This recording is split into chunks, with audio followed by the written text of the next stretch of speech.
Olá, galera, tudo beleza? Tudo bacana? Ótimo. Repararam como é que eu tô queimadinho? Cara, sabe o que eu tô fazendo? Eu tenho uns hábitos meio malucos, né? Então nós todos estamos de quarentena. Vocês sabem que eu sou meio workaholic, eu trabalho igual um doido, né?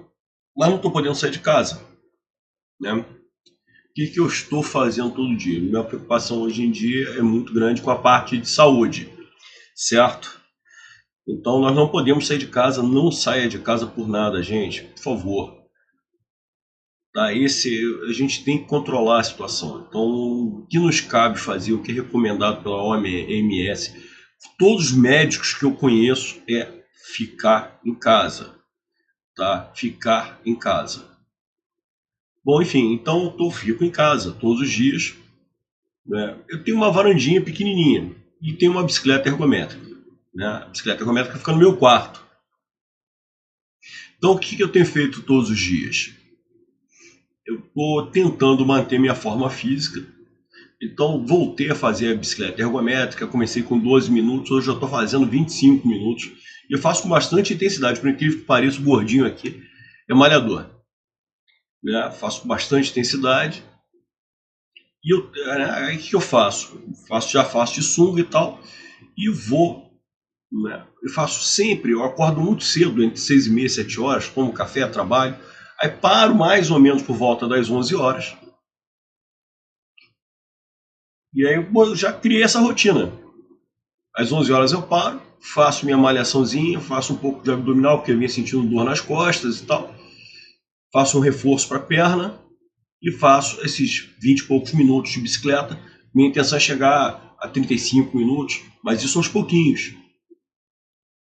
Eu acho até que eu emagreci um pouco, sabia? Por incrível que pareça.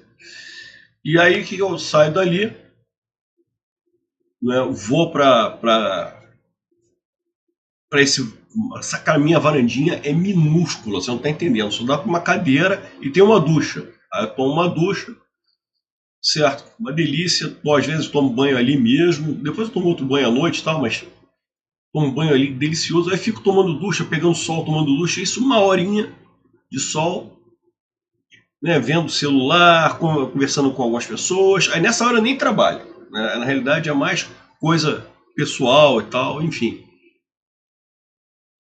Porque uma coisa que as pessoas estão falando é que sol é muito importante para a imunidade. Então, a gente tem que pegar sol. Vitamina C. Ou seja, tudo que nos cabe fazer para nos proteger, gente, a gente tem que fazer. Enfim, desculpe ficar falando isso. Então não saiam de casa e façam tudo. Alimentem-se bem, muito bem. Alimentem-se muito bem. Tomem vitamina C, limonada, suco de laranja, enfim, tudo aquilo, acerola. Porque é isso que vai nos proteger da situação. Tá legal, galera? Desculpe conversar sobre isso, mas vamos começar a bater papo. Agora vamos começar a corrigir a prova.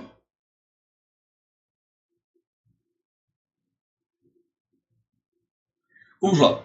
Vamos a mais uma provinha do CESP. Essa aqui de múltipla escolha. Beleza. Vamos lá. O peso de Eurídice se estabilizou, assim como a rotina da família Guzmão Campelo. Então, olha só. Estabilizou, está no pretérito perfeito do indicativo. Então, o peso se estabilizou. Chegou àquele ponto ali, estabilizou. Momento único. Então, a ideia de passado com caráter pontual. Um caráter isolado, pontual. Tá, tudo bem. Esse verbo está no pretérito perfeito. Lá na frente a gente vai encontrar mais alguns, mas são poucos. A maior parte dos verbos vem no pretérito imperfeito. Olha lá. Saía, pretérito imperfeito do indicativo, que dá uma ideia de quê? De passado, mas com aquele caráter habitual, costumeiro. Então, o antenor saía, tá? Saía todos os dias para o trabalho. Então, não foi um fato que aconteceu de forma pontual, isolada. Não. Isso aqui dá uma ideia de coisa habitual. Aquela ideia de algo duradouro. Certo? Assim, saíam de novo para a escola e ficavam em casa moendo carne, remoendo os pensamentos estéreis. Já está em vermelho, porque depois, para eu achar, fica mais fácil. Que faziam da sua vida infeliz. Que faziam, olha lá, o pretérito imperfeito do indicativo. De novo, dando a ideia de passado com esse caráter habitual, com esse caráter costumeiro, duradouro. Não foi um fato isolado. Então ficava em casa moendo e remoendo os pensamentos estéreis que fazia da sua vida infeliz. Então faziam, isso realmente faziam. Depois você vai ver que ela mudou uma atitude e ela encontrou a felicidade em outra coisa. Ela não tinha emprego, tinha de novo o pretérito imperfeito, aquela ideia duradoura, não foi um momento, não, ela não tinha mesmo. Então foi uma ideia de passado com caráter duradouro mesmo. Agora aqui, olha só, aqui não é exatamente pretérito imperfeito, isso aqui forma um tempo composto, que é o pretérito mais que perfeito. Este verbo auxiliar aqui realmente está no pretérito imperfeito do indicativo. Mas quando você tem os verbos ter e haver como auxiliares e o verbo principal no particípio, isso aí é um tempo composto. Sendo que quando o verbo auxiliar está no pretérito imperfeito composto, perdão, o pretérito imperfeito indicativo, você está formando o pretérito mais que perfeito composto no indicativo. Legal? Então, na realidade, isso aqui é o pretérito mais perfeito composto no indicativo. O que corresponde, por exemplo, a fora. Tá? Ela já fora para a escola. O que significa isso? Olha só, gente. Reparem só. Como é que a gente inclusive, utiliza muito mais o pretérito mais que perfeito composto, que é com o verbo ter ou com o verbo haver no particípio, e um verbo principal no particípio, do que propriamente o pretérito mais perfeito simples fora. Me fala. Mesma coisa. Quando João chegou ao bar, eu já tinha bebido, ou eu já havia bebido 3 chopes. Alguém falaria aí, eu já bebera 3 chopes? Não, ninguém fala. Ninguém fala, eu já bebera 3 chopes. Aliás, se alguém falasse, isso aqui seria de uma arrogância maluca. Então, isso aqui que é o pretérito mais perfeito dá uma ideia de passado anterior a outro fato passado. Anterior a outro fato passado.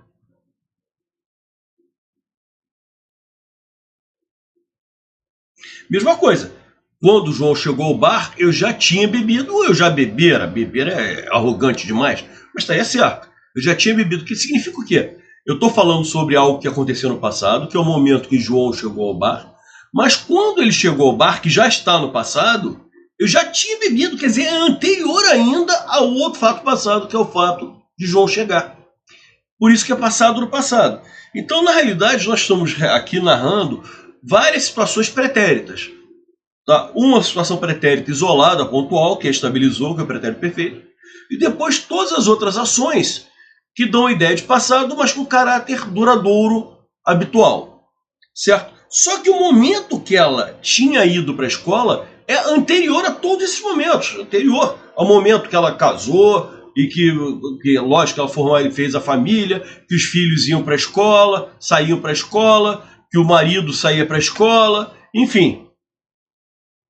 Que o marido saía para o trabalho, né? Perdão, o marido saía para o trabalho e que os filhos saíam para a escola. Então, antes disso tudo, ela fora para o colégio, ela tinha frequentado o colégio. Então, o pretérito mais perfeito não é de passado do passado. As horas do dia, depois de arrumar as camas, regar as plantas, varrer a sala, lavar a roupa, temperar o feijão, refogar o arroz, e assim vai. Porque, Eurídice, vejam vocês, ela era uma mulher. Então, o que caracterizava? Ela era brilhante. Então, embora ela tivesse essa vida cheia de afazeres domésticos, que é o que, infelizmente, a sociedade ofereceu a ela, embora isso tudo, né, ela era inteligentíssima, ela era brilhante, ela tinha um potencial gigantesco. Se lhe dessem cálculos elaborados, olha o potencial que o autor diz que Eurídice tinha. Se lhe dessem cálculos elaborados, ela projetaria pontes. Se lhe dessem no laboratório, ela inventaria vacinas. Se lhe dessem páginas páginas brancas, páginas em branco, ela escreveria clássicos. No entanto, porra, que texto bonito, cara. No entanto, o que lhe deram foram cuecas sujas, que Eurídice lavou muito rapidamente e muito bem, sentando-se em seguida no sofá, olhando as unhas e pensando no que deveria pensar. Olha só, a falta do que fazer. Um detalhe interessante que eu gostaria de comentar, olha só, essa conjunção condicional aqui. Se lhe dessem cálculos, então essa conjunção condicional vai estabelecer uma ideia de condição de hipótese. Certo? Se lhe dessem é o pretérito imperfeito do subjuntivo. Então, olha lá, se isso aqui é o pretérito imperfeito do subjuntivo, eu estou criando uma situação hipotética no passado, certo? Se lhe dessem cálculos elaborados. Qual é a consequência disso? Se lhe dessem cálculos elaborados, ela projetaria futuro do pretérito. Gente, essa é uma das correlações básicas da língua portuguesa, tá? Que é o pretérito imperfeito do subjuntivo leva o outro verbo para o futuro do pretérito do indicativo. Futuro do pretérito do indicativo. Certo? Olha só que coisa interessante. Lógico, se eu crio uma condição no passado, a consequência terá que ser posterior ao passado. Posterior, futuro, ao passado. Pretérito, futuro do pretérito. O que é o futuro do presente? O futuro do presente é futuro em relação ao momento presente, em relação ao momento em que a mensagem está sendo construída. O que é futuro do pretérito? É uma consequência futura de uma hipótese pretérita.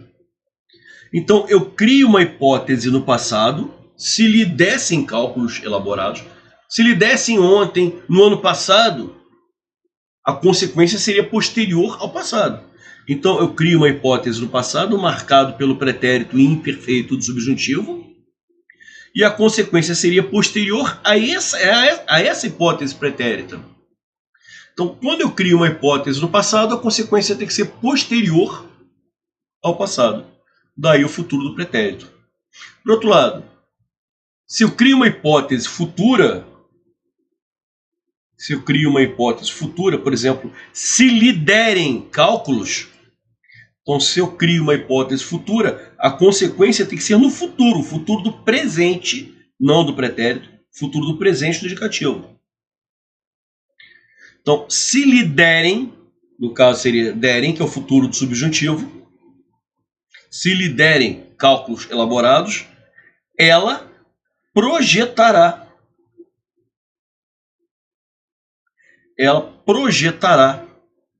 pontes. Se lhe derem o laboratório, ela inventará vacinas. Então, quando eu crio uma hipótese do passado, a consequência é posterior ao passado. Então, quando esse verbo está no pretérito imperfeito do subjuntivo, o outro verbo vem no futuro do pretérito. Por sua vez, se eu criar uma hipótese no futuro, a consequência tem que ser mais no futuro ainda. Tá? Aí, olha só que coisa. No entanto, o que lhe deram foram cuecas sujas, que deram. Aí ele passa para a ideia do passado pontual.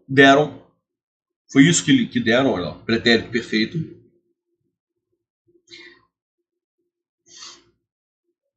Que Eurídice lavou muito rápido e muito bem.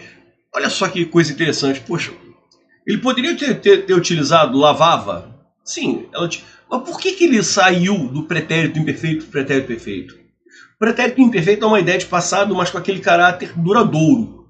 Quando ele escreve lavou, o que ele quis dizer? Que ela fez aquilo o mais rápido possível, que é o pretérito perfeito, de uma forma pontual, isolada.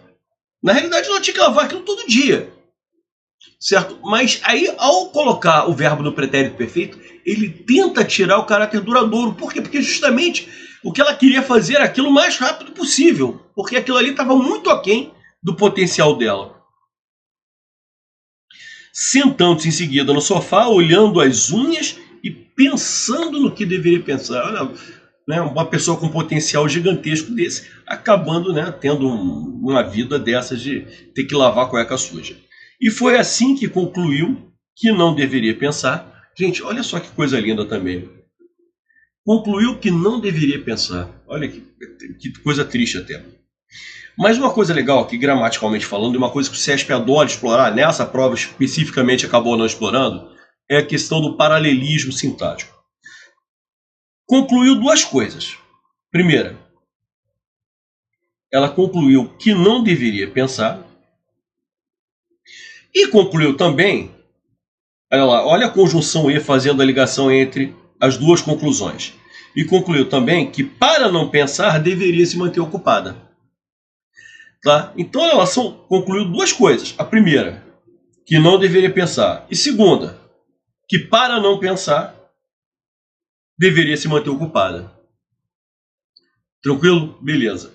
Nessas situações de paralelismo, esse cara aqui, essa segunda conjunção que, porque ela concluiu isso, isso. Essa segunda conjunção que poderia ser eliminada da frase, tranquilamente. Ele poderia, inclusive, fazer uma questão em cima disso.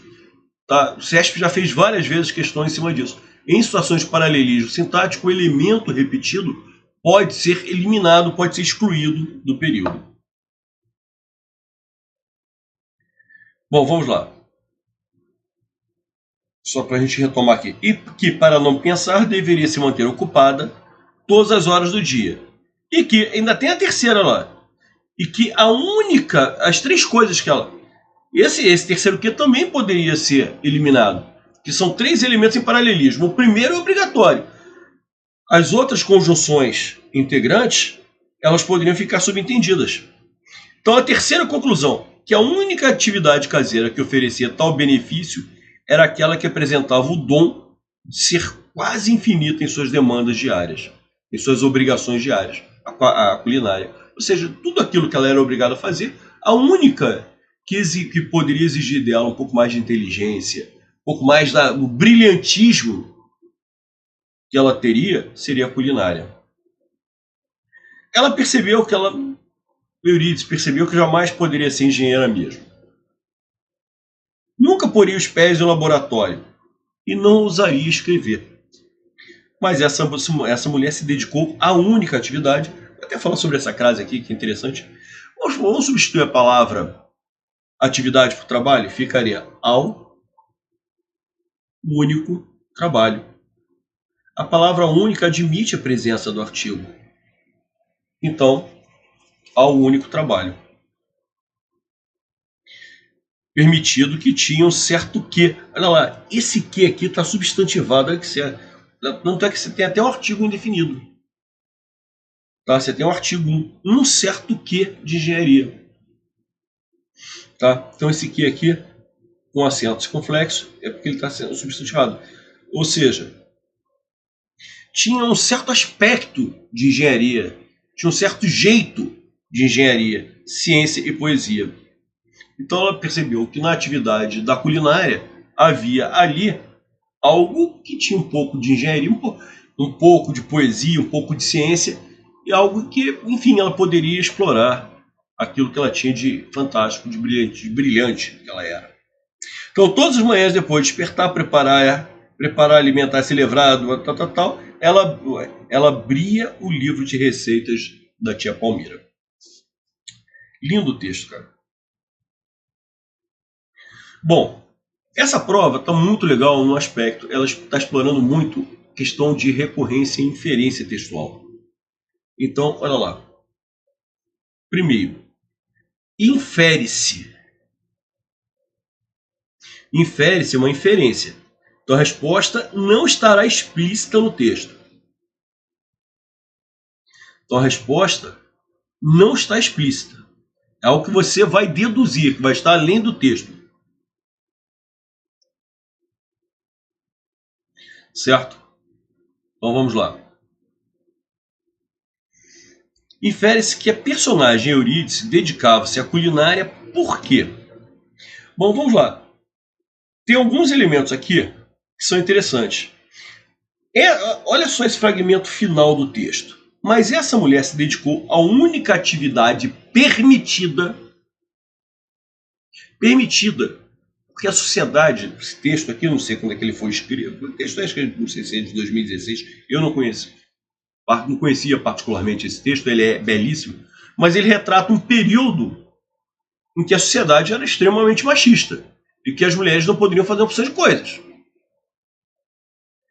Mas ela se dedicou, a Eurídice se dedicou a uma atividade permitida que tinha um certo quê? De engenharia, ciência e poesia. Ou seja, aquele brilhantismo todo que ela tinha, que ela não pôde explorar em outras áreas da vida, ela conseguiu pegar e jogar justamente nessa parte da culinária. A culinária tem um pouco da engenharia, tem um pouco da ciência, tem um pouco da poesia. Então, justamente ali, ela conseguiu mostrar a sua capacidade, o seu brilhantismo. Então, toda a sua capacidade estava ali. Então, essa atividade, que era a culinária, era um meio de expressar suas potencialidades. Sim, faz sentido. Ali, tá? Na culinária, ela mostrou todo o seu brilhantismo, sua inteligência. E é por isso que ela tinha, inclusive, não era uma coisa nata, muito pelo contrário. Ela tinha até que estudar. Isso aqui faz sentido. E a resposta? Ela alimentava aversão aos estudos. Aversão, ela detestava, ela era uma pessoa brilhante. E ela termina, inclusive, o texto abrindo o livro de receitas da tia Palmira. O texto termina dizendo que ela abria um livro, certamente ela não mostrava aversão.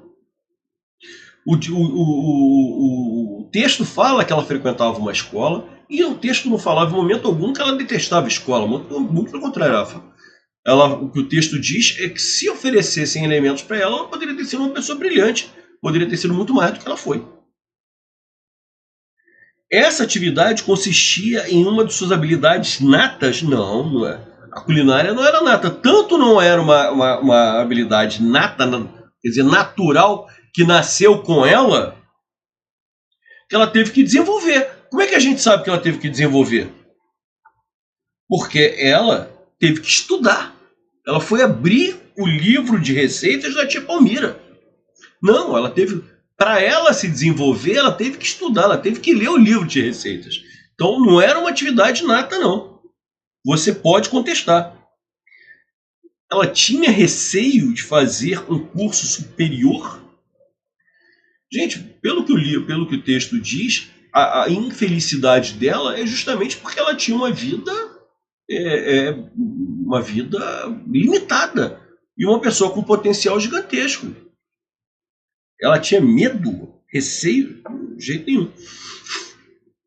Que essa atividade permitia expandir suas relações interpessoais? Não, porque ela, infelizmente, aquilo tudo que ela fazia em termos culinários, na realidade, só era, no fim, pelo que o texto indica, aproveitada por ela mesma, pela mulher, pelo marido e pelos filhos. Então, aquela mesma atividade, as relações interpessoais, que ela já tinha, independentemente de fazer esse estudo pessoal, isolado, não é nem num curso, não. Uma coisa meio autodidata, lendo só um livrinho de receitas. Então, confirmamos a inferência aqui, que você pode inferir a partir do texto, que é a letra A mesmo. Né? Ela, ao ler, ao interpretar aquele livro de receitas da tia Palmira, e ela dá a interpretação dela, ela, ao fazer os pratos, né, ao fazer a comida, ela colocava ali um pouco do que ela imaginava fazer em termos de conhecimento científico, de engenharia, de poesia, naqueles pratos que ela vinha aprendendo. Lindo, texto fantástico. Bom, vamos lá, pessoal. Questão número 2. A personagem Eurídice é caracterizada no texto como uma mulher. Cara, essa questão é muito inteligente. Essa aqui é uma questão típica. Ela é caracterizada no texto. Ou seja, qual é o termo que qualifica Eurídice? E tem que estar escrito no texto. Isso é recorrência textual. Tem que estar explícito no texto. Tem que estar explícito no texto. Certo? Como é que ela é caracterizada no texto? É óbvio que nessa questão você fica em dúvida entre essas duas alternativas, até porque aparecem esses dois adjetivos no texto, tá? Aparecem esses dois adjetivos no texto. Vamos lá. Faziam da sua vida infeliz. Certo? Bom, vamos lá. E olha lá. Ela era uma mulher brilhante. Então, os dois adjetivos que estão no texto, certo? São infeliz e brilhante. Então você tem que pesar. E outra coisa, vamos lá. A pergunta formulada na questão é, olha lá, a personagem Eurídice é expressamente a personagem Eurídice, ou seja, caracterizada, qualificada no texto. Então, qual é a qualificação? Qual é a qualificação, caracterização? Dada no texto, expressamente, para Eurídice. Ou seja, Eurídice ela é qualificada como? Qual é o adjetivo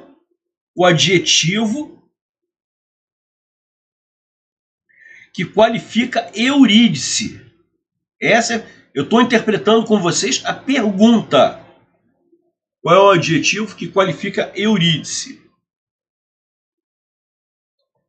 Vamos lá. Infeliz, faziam da sua vida infeliz. Infeliz é a vida que ela tinha, não ela. Repare, infeliz está qualificando o substantivo vida. Está qualificando o substantivo vida. Brilhante está qualificando a mulher, a pessoa, a Eurídice. Opa! Então, aqui qualifica a mulher. Que é o termo que ele usa. Eurídice. Aqui qualifica a vida. E a pergunta formulada é expressamente caracterizada no texto a personagem brilhante. Além disso, olha o pretérito imperfeito, aquela leitura toda que nós realizamos no texto, certo? Ela ficava em casa, moendo carne. Aliás, olha só o que o cara faz com o jogo de palavras. Moendo carne e remoendo os pensamentos estéreis. Sensacional, né? Pô, caraca, que português bonito. Bom, vamos lá. Então ela ficava todo dia fazendo aquilo. Mas houve um momento que ela encontrou uma porta para a felicidade, concorda comigo? Então realmente ela tinha uma vida infeliz? Tinha uma vida infeliz. Mas ela encontrou uma porta que trouxe a ela algum tipo de felicidade. A porta da culinária. Então ela foi infeliz a vida inteira? Não. Ela foi infeliz, foi infeliz durante um período. Quando ela encontrou a culinária, ela encontrou uma porta onde ela poderia transpor todo aquele brilhantismo dela. Então a personagem Eurídice não foi infeliz a vida inteira. Ela teve um período de infelicidade. Tá? Ela teve um período, sim, teve um período. Mas depois que ela encontrou o caminho dela, foi embora. Agora, brilhante, ela foi a vida inteira. Então, duas coisas aqui fazem com que você elimine a opção C, que seria a outra possibilidade de resposta. Uma, que ela não foi infeliz a vida inteira. Segundo, que a palavra infeliz não qualifica a personagem Eurídice no texto. Qualifica a palavra, o substantivo, vida. A vida dela. Questão número 3. E que a única atividade caseira que oferecia tal benefício era aquela que apresentava o dom de ser quase infinita em suas demandas. Em suas obrigações diárias. Então, o substantivo, vai lá, demandas aí está no sentido de obrigações. Tá? Qual é a palavra que está mais próxima semanticamente de obrigações? Então, ela tinha várias obrigações diárias. Ela era dona de casa, ela tinha que lavar a cueca, ela tinha que preparar a comida do marido, café da manhã, não sei o que, blá, blá, blá, aquelas coisas todas. Então, aquelas eram as obrigações, eram os afazeres diários dela. Certo? Então, qual é a palavra que mais se aproxima semanticamente de demandas? A palavra que se aproxima mais semanticamente de demandas é exigência. No caso, todo som singular, né? Deveria ser exigências no plural diárias. Então, questão número 3, letra B de bola, até porque obrigações e exigências são sinônimos, estão no mesmo campo semântico. Vamos lá, questão número 4. A correção gramatical e o sentido original do texto seriam preservados caso, vamos lá, os dois pontos imediatamente após diárias, linha 28, fossem substituídos por uma vírgula. Então ele propõe a substituição de dois pontos após diárias por uma vírgula. Vamos lá para a linha 28. É aqui. Vou até substituir aqui a cor. Vamos lá. E que a única atividade caseira que oferecia tal benefício era aquela, a única atividade caseira era aquela que apresentava o dom de ser quase infinita em suas demandas, suas obrigações, suas exigências diárias. A culinária. Só que um oposto está explicando quem é, né, aquela que apresentava o dom de ser quase infinita em suas exigências diárias. A culinária. Então isso aqui está esclarecendo, está explicitando que a atividade seria essa. Isso aqui é um aposto. Certo? Este aposto aqui, esse aposto, poderia ser marcado pelos dois pontos, perfeito. Poderia ser marcado por um travessão. Ou até poderia ser marcado pela vírgula. Então a substituição pela vírgula se faz com plena correção. Perfeito. Justamente por se tratar de um aposto.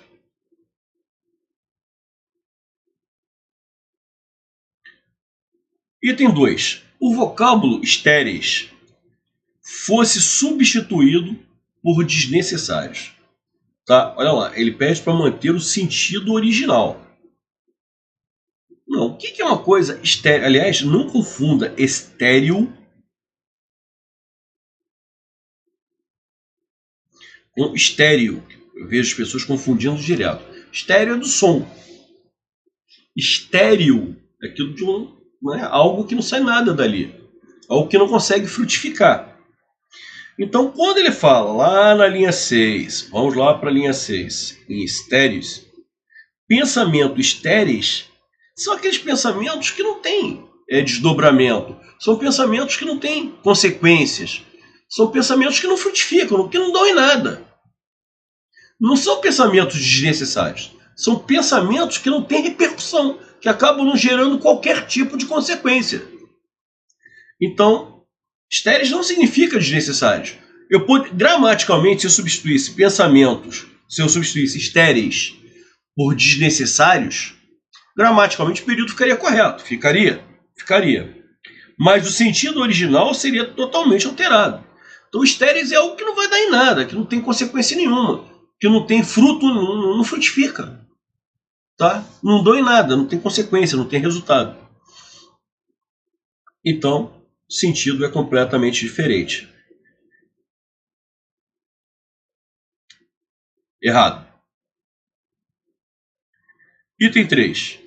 Se inserisse no trecho, nunca poria os pés em um laboratório e não ousaria escrever versos, uma vírgula após laboratório. Então, o que ele propõe? Colocar uma vírgula aqui. E o vocábulo não foi substituído por nem. Então, ele propõe tirar o não e colocar nem. Beleza? Ótimo. Só que aí o que acontece? Primeiro, eu não gosto da construção e nem. Tá? Não é nem errada, não. Não é nem errada. A construção e nem, que eu acho o seguinte, o nem já significa e também não. Então, na realidade, é como se você repetisse a conjunção e. Eu, particularmente, não gosto. Mas não é considerado errado você substituir por e nem. O problema todo é o seguinte, que como ele insere a vírgula antes do e, olha lá, o que aconteceria? Eu passaria a ter duas orações ligadas pela conjunção e com sujeitos diferentes, né? Então, ele está falando sobre Eurídice. Eurídice, que é sujeito, Eurídice nunca poria os pés em um laboratório. E a Eurídice também não ousaria escrever versos. Concorda comigo? Então, olha lá, Eurídice seria sujeito do verbo pôr e seria sujeito do verbo ousar. Então, eu teria duas orações ligadas pela conjunção e com sujeitos idênticos, com o mesmo sujeito. Quando eu tenho duas orações ligadas pela conjunção e com o mesmo sujeito, eu não posso ter vírgula. Se eu falasse João lava e Paulo passa, certo? João lava e Paulo passa, eu teria duas orações ligadas pela conjunção e com sujeitos diferentes.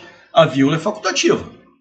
Então, o sujeito da primeira é João, sujeito da segunda, Paulo. Eu teria duas orações ligadas pela conjunção e com sujeitos diferentes. Aí a vírgula é facultativa. Mas quando eu tenho duas orações ligadas pela conjunção e, que está aqui, que ele não manda tirar. Porque se ele tirasse antes do nem, a vírgula é facultativa. Se a frase ficasse, nunca poria os pés em um laboratório, nem ousaria escrever, se ele substituísse e não por nem, a vírgula seria opcional. Certo? Mas ele mantém o e, aí fica e nem. Eu passo a ter duas orações ligadas pela conjunção e com o mesmo sujeito, que é Eurídice. Duas orações ligadas pela conjunção e com o mesmo sujeito, não pode haver vírgula. Então esse item fica item 3 errado. Vou botar aqui embaixo, item 3 errado. Então só o item 1 fica certo. A resposta é a letra B de bola.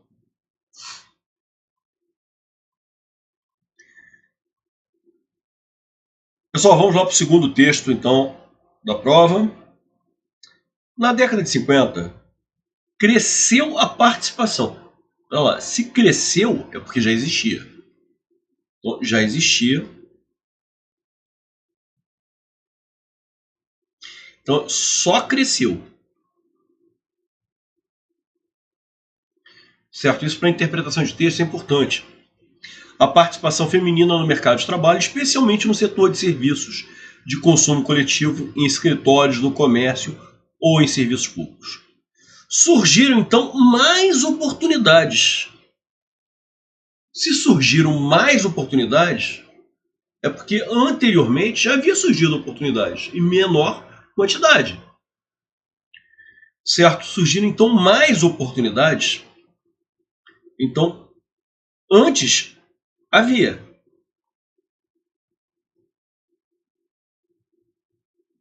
Certo? Havia. Em pouca quantidade, mas havia.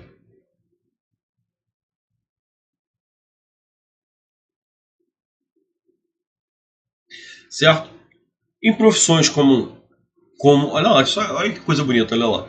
Surgiram então mais oportunidades de empregos em profissões como as de, tá? Cara, isso aqui, o CESP é uma coisa que explora sempre, dessa vez não explorou, mas poderia ter explorado. O que seria esse AS? Eles próprios às vezes definem de duas maneiras diferentes. Poderia ser um pronome demonstrativo. Eles próprios eles reconhecem isso, que poderia haver duas possibilidades de interpretação. Pronome demonstrativo, porque você poderia substituir por aquelas. Tá? Esse as antes do de. Olha a preposição de. Então, como aquelas de enfermeira, profissão. Tá? Ou como artigo.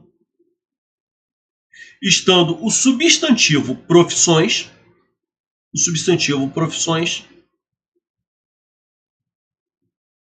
elíptico. Então, esse substantivo, profissões, ele estaria elíptico.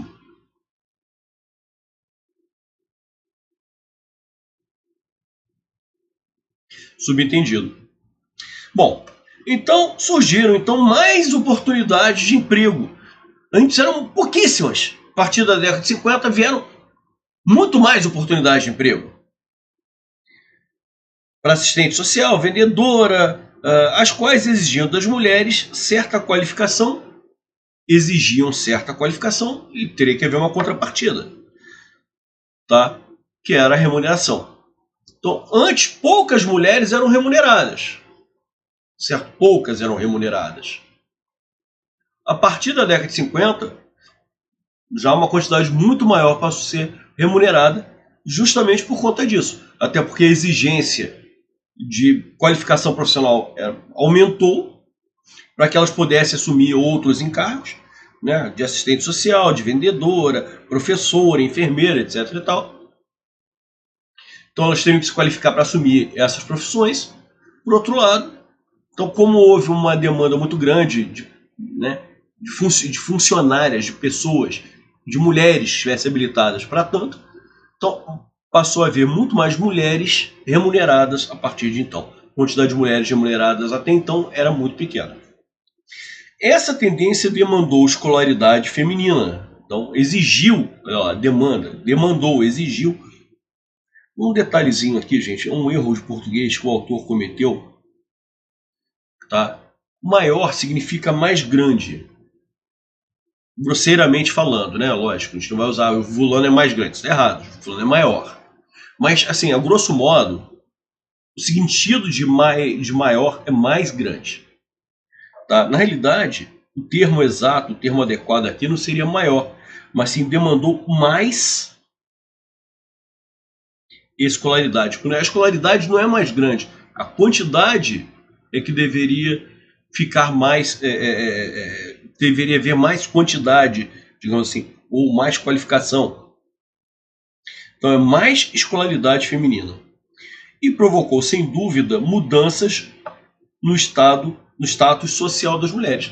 Então antes, como a quantidade de mulheres no mercado de trabalho era muito pequena, aquilo ali era uma coisa quase ínfima, até a década de 50, isso não gerou preocupações. Mas a partir da década de 50, em que muitas mulheres passaram a receber mesmo, né, muitas mulheres conseguiram atingir as qualificações, os empregos, os trabalhos remunerados, e para que elas conseguissem atingir aquilo, elas teriam que se qualificar mais. Tá? A consequência dessa qualificação não foi só no mercado de trabalho. Elas também atingiram outro status social. Tá? Esse estudo fez com que elas atingissem um outro patamar, como diria o filósofo Bruno Henrique. Entretanto, eram nítidos os preconceitos que cercavam o trabalho feminino nessa época. Como as mulheres ainda eram vistas... Gente, esse como aqui tem valor comparativo? Não, né? Esse como aqui não tem valor comparativo. Esse como aqui é sinônimo de porque, já que, visto que, porquanto, e assim vai. Ou seja, vai estabelecer uma ideia de causa. Como as mulheres ainda eram vistas prioritariamente, olha lá, eram vistas. Agora, olha esse segundo como aqui. Como é que elas eram vistas? As mulheres eram sempre vistas como donas de casa. Tais quais donas de casa. Feito donas de casa. Ou tais quais. Feito donas de casa. Então, elas eram sempre comparadas às donas de casa. Esse segundo como aqui já estabelece uma ideia de comparação. Bom, a ideia da incompatibilidade entre casamento e vida profissional tinha grande força no imaginário social. Olha que absurdo, né? Como o ser humano foi evoluindo com o passar do tempo. Então, é incompatível casamento e vida profissional.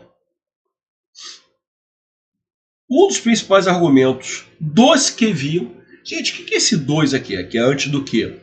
2 é D mais os. Esse os é artigo? Não. Se eu falasse assim, dos homens que vinham, tá, dos cidadãos que vinham, seria a preposição de com o artigo os, de os homens, de os cidadãos. Mas esse os aparece antes do que? Eu substituo por aqueles. Inclusive eu poderia falar argumento daqueles. Ele poderia até propor a substituição de dois por daqueles. O CESP gosta muito desse tipo de questão. Tá? Justamente porque esse os que está contraído à preposição de é um pronome demonstrativo. Tá? Maravilha. Inclusive, eu vou até falar, por exemplo, fiz referência ao que João disse. Fiz referência ao que João disse. É muito comum eles proporem a substituição desse ao por aquilo com crase. Por quê? O que é esse ao? É a preposição a. É a preposição a. Mais o pronome demonstrativo o. Isso aqui é um pronome demonstrativo. E eu poderia substituir esse pronome demonstrativo o pelo pronome demonstrativo aquilo. O que aconteceria? Ficaria a mais aquilo, não é a mais o. Eu substituo esse o por aquilo, então fica a mais aquilo. O CESP já cobrou isso em prova várias vezes. Fiz referência àquilo com crase que João disse. Poderia propor. A única diferença entre esse ao para aquilo por 2 que é que aqui, em vez de ser a preposição a, é a preposição de. E aqui a preposição a. Porque há alguns argumentos de alguém. Então, argumentos, um dos principais argumentos dessas pessoas, olha a preposição de. Agora, fiz referência a alguma coisa. Então, o a, os, as, antes do que eu substituo esses o a, os, as por aquilo, aquele, aqueles, aquela, aquelas, esses o a, os, as são pronomes demonstrativos. Tranquilo? E aí, né, ele poderia substituir esse os aqui por aqueles, ficaria de mais aqueles, daria daqueles. Ótimo. E já nessa frase que eu escrevia, daria aquilo com crase. Continuando. Daqueles que viam com ressalvas o trabalho feminino, tá? Olha lá. Era o de que, era aquele de que, mas aí aparece antes da preposição de. Sabe, lembra? Aquele caso é o mesmo caso, né, que eu chamei a atenção aqui. Certo? Aqui, ó. Como aquelas de que, como as profissões de enfermeira, tal. Um dos principais argumentos dos que vinham com ressalvas do trabalho feminino era aquele de que, tal, ou era, eu poderia colocar aqui a palavra argumento implícita, era o argumento de que, certo? Ótimo, então tem o o antes da preposição de. Eu poderia substituir esse o por aquele, então eu poderia interpretar como pronome demonstrativo. Ou eu poderia entender que o substantivo, o argumento, estaria elíptico. Se esse substantivo estaria elíptico, situação idêntica. Esse o passaria a ser o quê? Artigo. E o CESP assume isso. Olha, eu posso interpretar de uma maneira ou de outra, tanto faz. Fica aí ao gosto do freguês. Beleza? Vamos lá. Então a mulher deixaria de lado seus afazeres domésticos e suas atenções e cuidados para com o marido. Ameaças não só à organização doméstica, como também à estabilidade do matrimônio. Maravilha. Vamos então trabalhar a questão número 5. Olha lá. Infere-se. Não está explícito. O que você pode inferir? Tá? Então a gente tem que partir de uma premissa que é o que eu posso contestar da inferência. O que eu posso falar? Isso aqui, olha lá, isso aqui pode não ser uma verdade. Bom, item 1, a opção A. Item 1, a gente fica sempre com aquela ideia de que são itens, né? Começaram a ingressar no mercado de trabalho remunerado. Cara, olha só, olha o que o texto diz lá no início. Na década de 50, cresceu a participação feminina no mercado de trabalho. Se cresceu, ela já existia. Essa participação feminina já existia. Surgiram, então, mais oportunidades de emprego em profissões como as de... Surgiram, então, mais oportunidades. Então, as quais exigiam das mulheres certa qualificação, em contrapartida, tornavam-nas profissionais remuneradas. Sim, essas que em maior quantidade passaram a ser remuneradas. Aquelas lá atrás, antes da década de 50, que já tinham essa qualificação, mas que eram em número reduzido, mas elas eram remuneradas. Tá? O que aconteceu é que houve um boom ali na década de 50. Então, se houvesse, só tinha até então 30 mulheres trabalhando no mercado de trabalho, 30 mulheres remuneradas. A partir da década de 50, em vez de ser 30, já passaram a ser 3.000. Tudo bem, realmente houve um boom. Surgiram então mais oportunidades de emprego.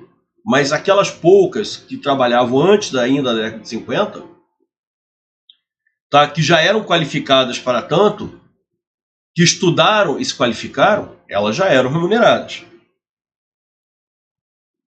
Tá? É lógico que, quando elas se prepararam, quando elas se qualificam, que em maior quantidade, porque quando ele fala aqui, tornavam-nas profissionais remuneradas, é a partir disso aqui. As quais exigiam da mulher certa qualificação, em contrapartida, tornavam-nas profissionais qualificadas. É verdade. Só que ele está falando aí não da totalidade, mas sim de uma maioria para a época. Ou seja, até a década de 50 eram poucas. A partir da década de 50, a quantidade aumentou muito mais. Houve muito mais oportunidades de emprego para pessoas que se qualificavam, para mulheres que se qualificavam. Então, eu não posso dizer que elas começaram a ingressar no mercado de trabalho remunerado. Já havia antes outras mulheres com trabalho remunerado, em quantidade realmente muito pequena. A quantidade, as oportunidades foram muito maiores. Mas já havia outras mulheres. Então elas não começaram a ingressar no mercado de trabalho na década de 50, no mercado remunerado. O que aconteceu é que a partir da década de 50 o número de mulheres com trabalho remunerado aumentou muito. Começaram a ser bem remuneradas aí, esse até hoje, infelizmente, há uma discriminação. Se existe um homem e uma mulher brigando pelo mesmo espaço de trabalho, aqui no Brasil, infelizmente, eles ainda valorizam muito mais o homem do que a mulher. Ainda hoje. Errado. Letra C. Conquistar o direito de exercer determinadas profissões. Não, elas já até poderiam exercer antes.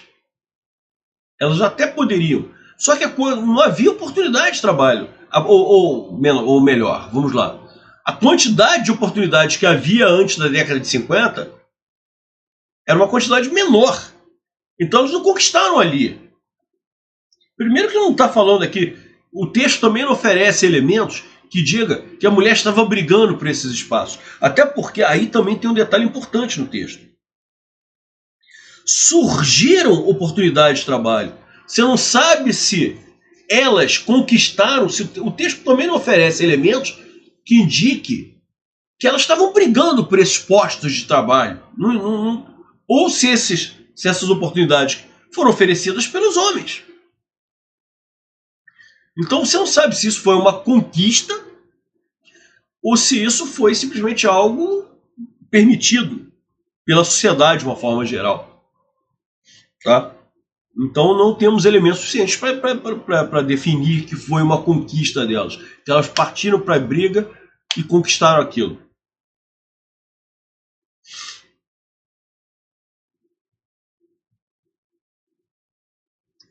E além disso, né, essas profissões em pequeníssima escala já vinham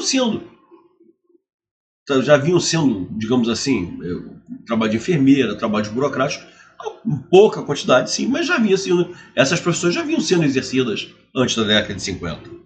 Que o texto deixa isso claro.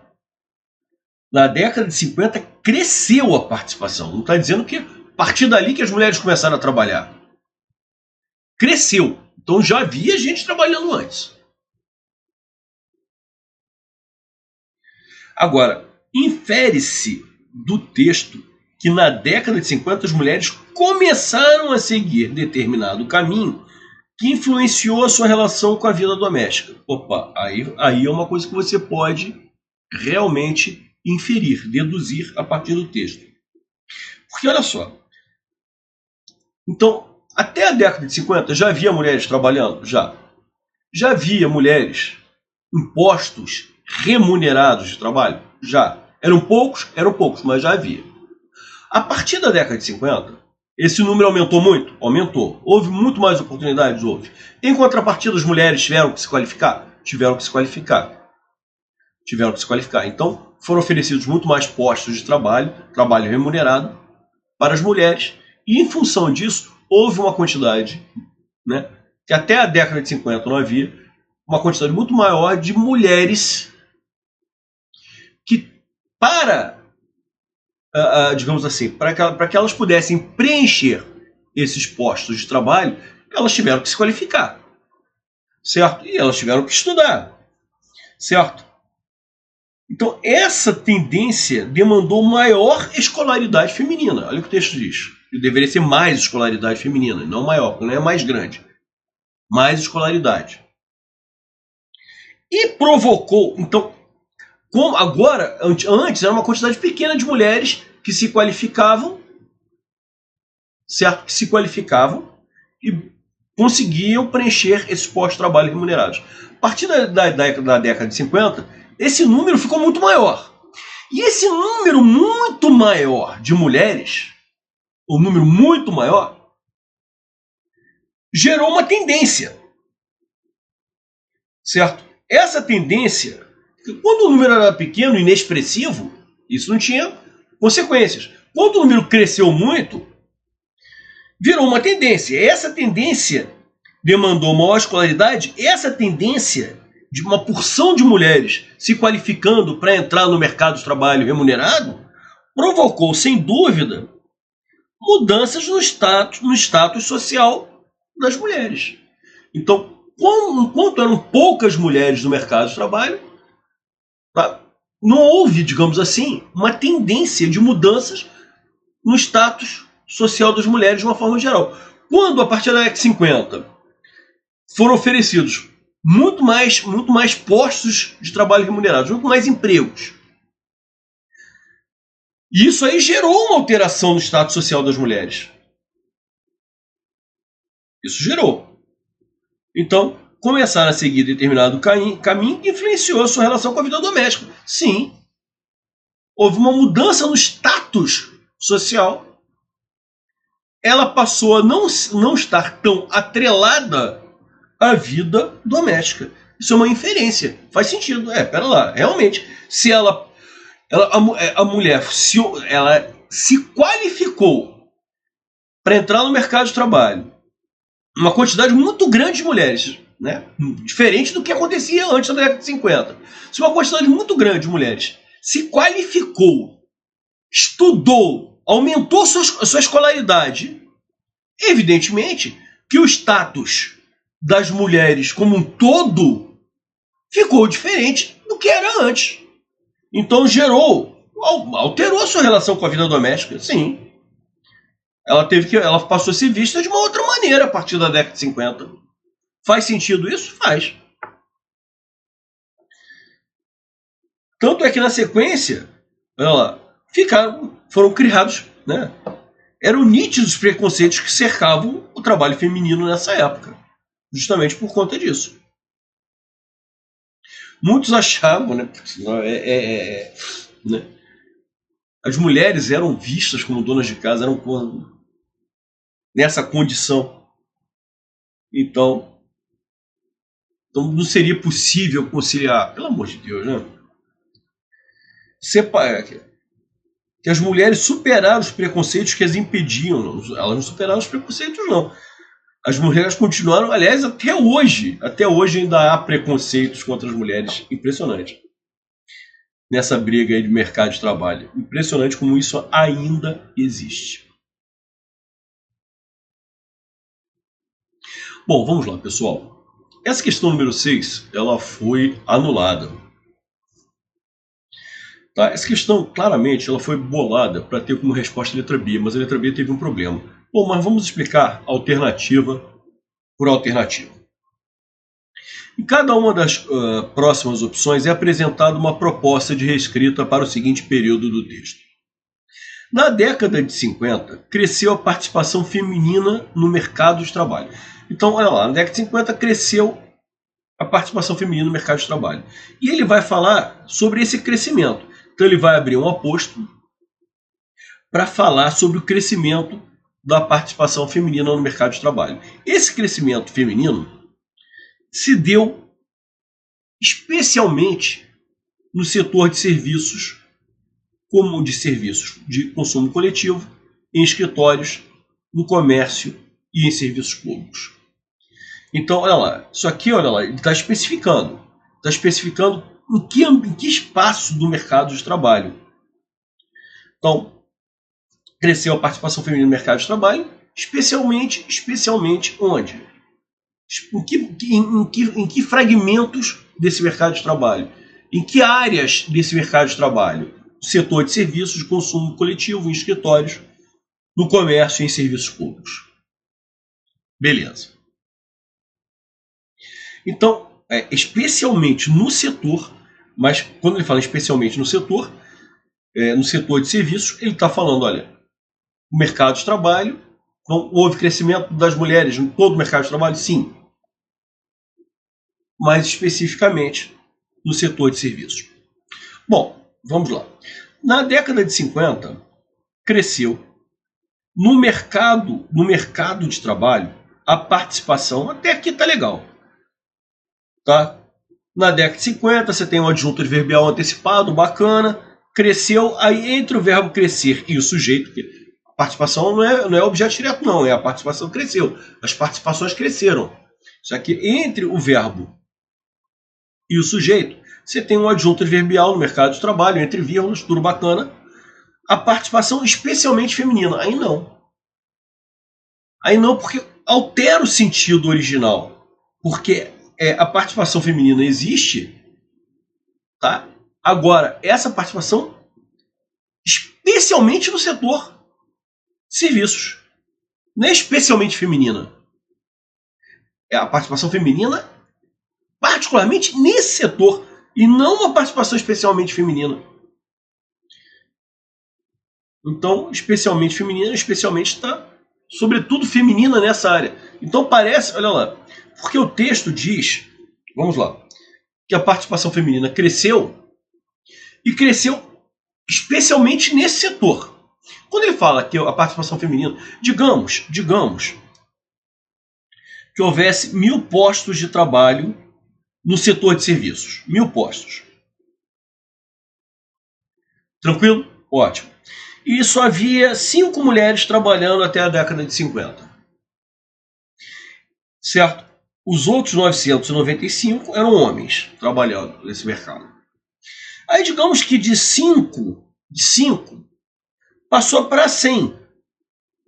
Aí passaram a ser 100 mulheres e 900 homens. 100 mulheres, vamos lá. e 900 homens, certo? Então, houve um crescimento? Houve um crescimento? Houve. Então, o crescimento feminino, houve. Houve.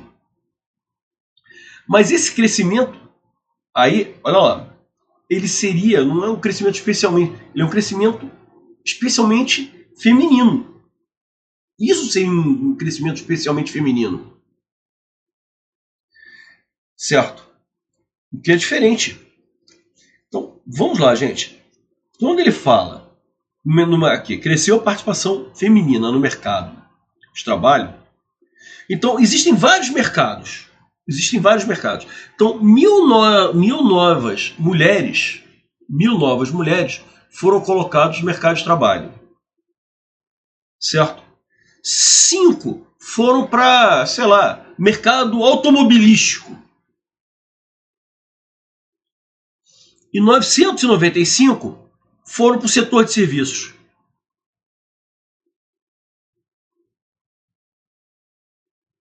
Então, olha lá, olha a diferença daquela outra. Aquela outra situação seria um aumento específico, um aumento feminino naquele ambiente. Aqui não. Aqui é um aumento específico nesse mercado. Olha, essas novas mulheres, só um pouquinho foi para um mercado automobilístico, os outros todos foram para o setor de serviços. Então, sobretudo nesse setor.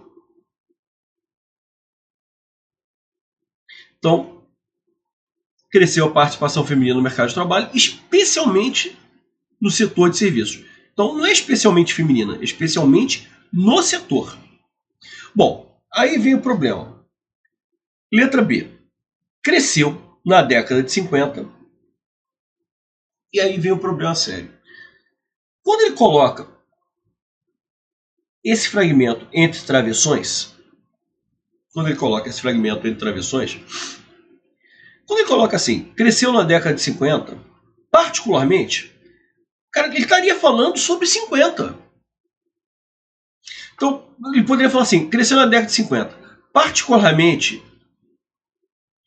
em 1953, porque ele estaria falando sobre a década de 50. Esse travessão aqui demarca que o aposto seria sobre a década de 50.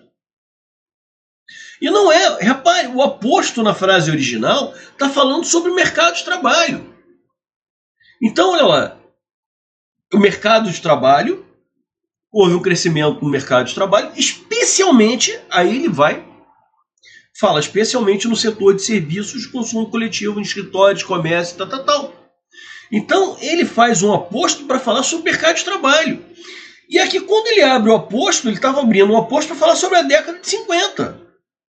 Se ele está abrindo um aposto para falar sobre a década de 50, ele deveria, sobretudo quando ele utiliza a palavra particularmente, certo? Ele deveria estar falando sobre um ano específico dessa década de 50. Gramaticalmente, a frase está certa, que é muito legal. Ele abre a vírgula aqui, certo? Década de 50 é o adjunto adverbial de tempo. Se a frase fosse aqui, particularmente em 1953, ficaria em 1953. Ele teria que fechar esse travessão aqui que ele abriu e fechar a vírgula, que é justamente a que conclui esse adjunto adverbial de tempo.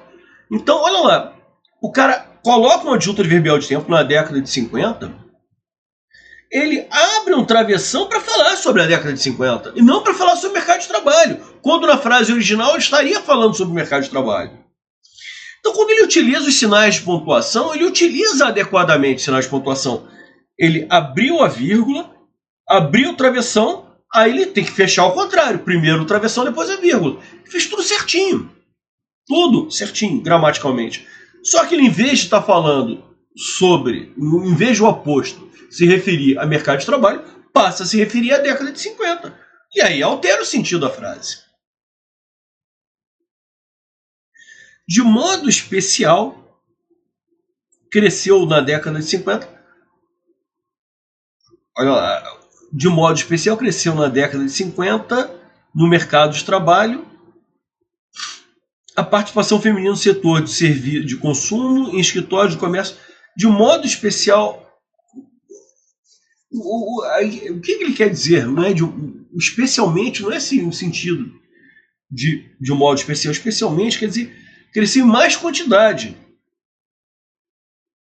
Tá? Então, na década de 50, cresceu a participação feminina no mercado de trabalho, especialmente no setor de serviços. Então, de modo especial, cresceu de modo. Não é uma ideia de modo aí. Ele cresceu na década de 50 no mercado de trabalho a participação feminina. Então, a participação feminina ocorreu no mercado de trabalho, especialmente não de modo especial, especialmente no setor serviços.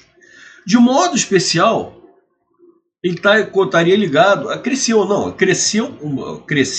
a participação feminina, especialmente nesse setor. Está diferente. Na década de 50, especialmente no setor de serviços, o mesmo problema da letra B. Ele abre o aposto para falar sobre a década de 50. A participação feminina cresceu na década de 50 no mercado de trabalho. Sobretudo aqui nós temos um problema sério. Sobretudo aqui nós temos um problema de pontuação. Sobretudo no setor de serviços. Se a vírgula ainda viesse aqui, tá? Aí estaria legal. A participação feminina cresceu na década de 50 no mercado de trabalho. Vírgula. Sobretudo no setor de serviços, tá?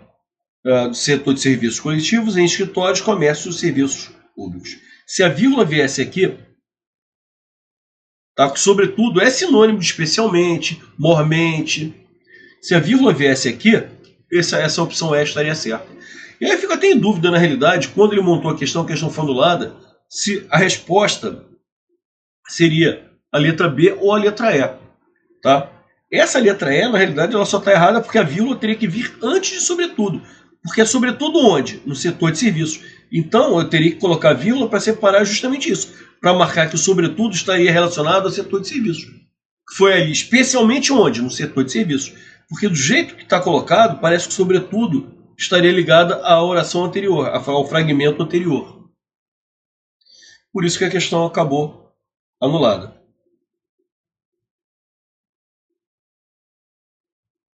Questão número 7.